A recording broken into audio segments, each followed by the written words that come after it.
পথ চলতি মানুষ থেকে চায়ের দোকানদার, বাজারে থলে হাতে সবজি কিনতে গেলে সবজির দোকানদার একটা কথা জানতে চাইছে, মাস্টারমশাই আবার প্রাইমারির 65-70 হাজার চাকরি বাতিল হবে, কবে বাতিল হবে? কি বলবো, একদিকে যেমন 26,000 চাকরি বাতিল নিয়ে সব জায়গায় চর্চা হচ্ছে, আবার 65,000 প্রাথমিকের চাকরি বাতিল নিয়ে জোর চর্চা চলছে। একটা কালবৈশাখীর ঝড় দুমড়ে মুচড়ে অনেক কিছু শেষ করে দিয়েছে। কালবৈশাখীর ঝড় বলা ভুল হবে, সুনামি। আবার দ্বিতীয় সুনামির ঢেউ আজকে পড়ছে।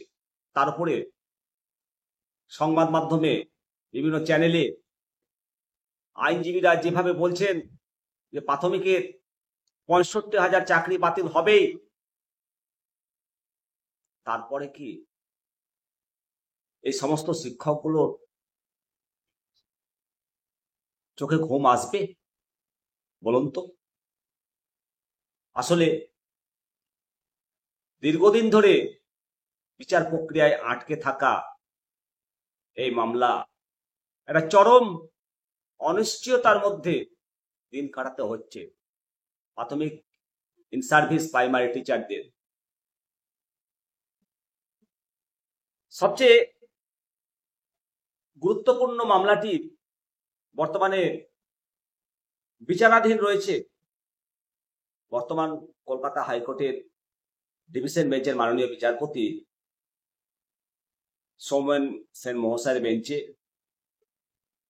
2016 সালের ওই মামলায় প্রায় 32,000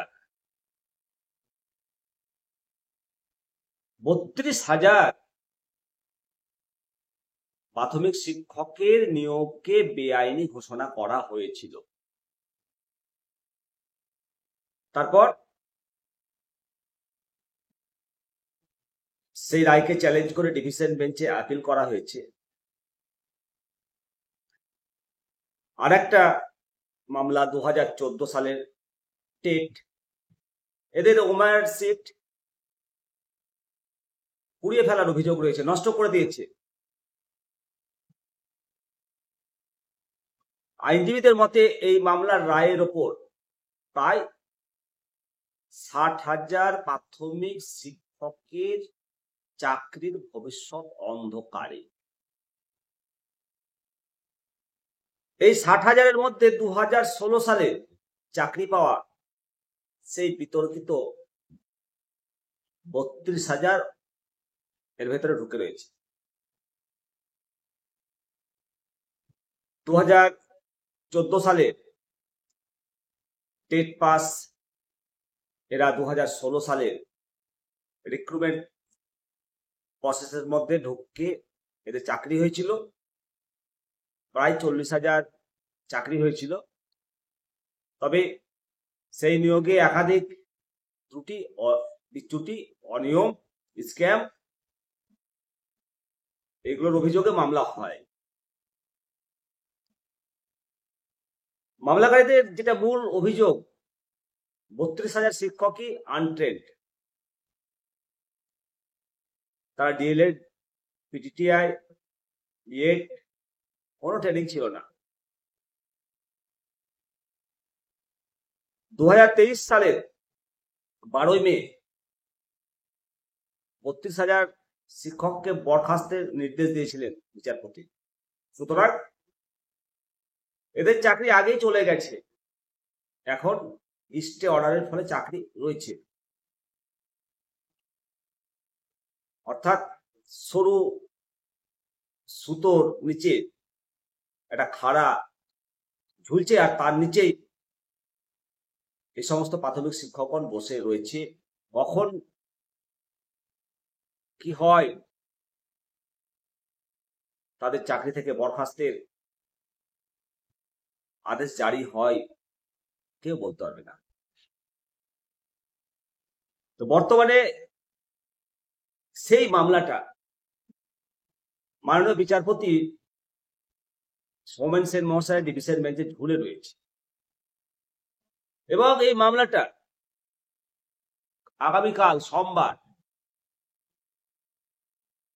শুনানি শুরু করার জন্য আবেদন জানাবে। দ্রুত শুনানির জন্য 2014 সালের ডেটের ওয়েবার সিট নষ্ট করে ফেলার জন্য বর্তমানে সিঙ্গেল বেঞ্চে এই মামলাটাও বিচারাধীন রয়েছে। আইনজীবীদের বক্তব্য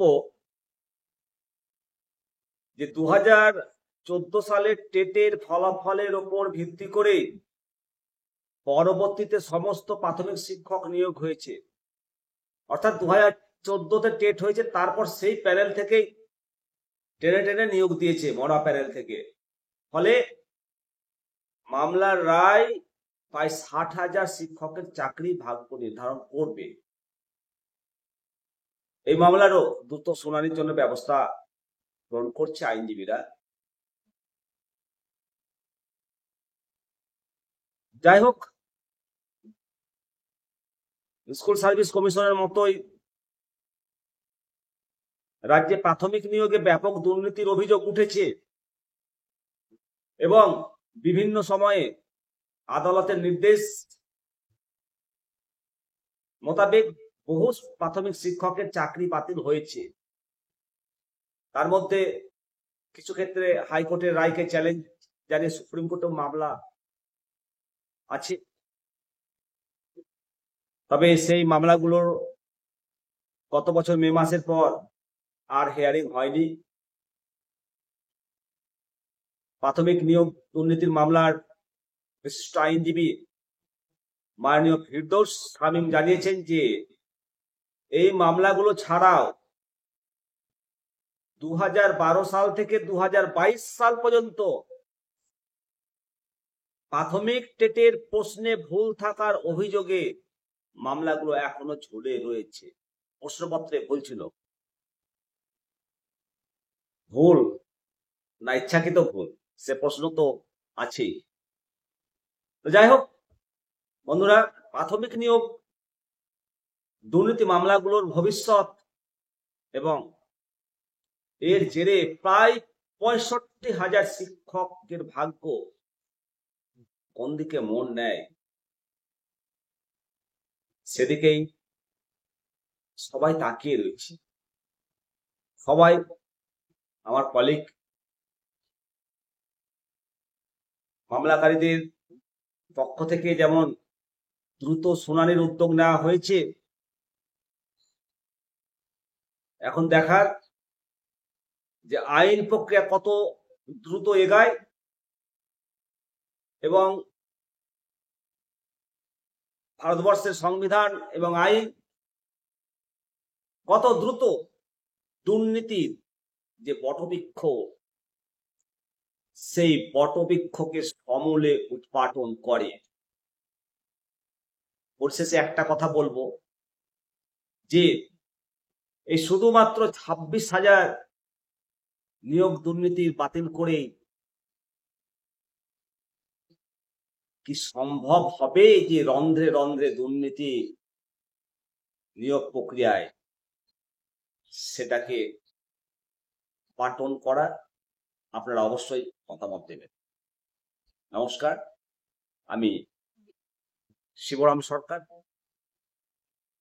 অবশ্যই পরবর্তী আপডেটে আপনাদের সঙ্গে আবার দেখা হবে।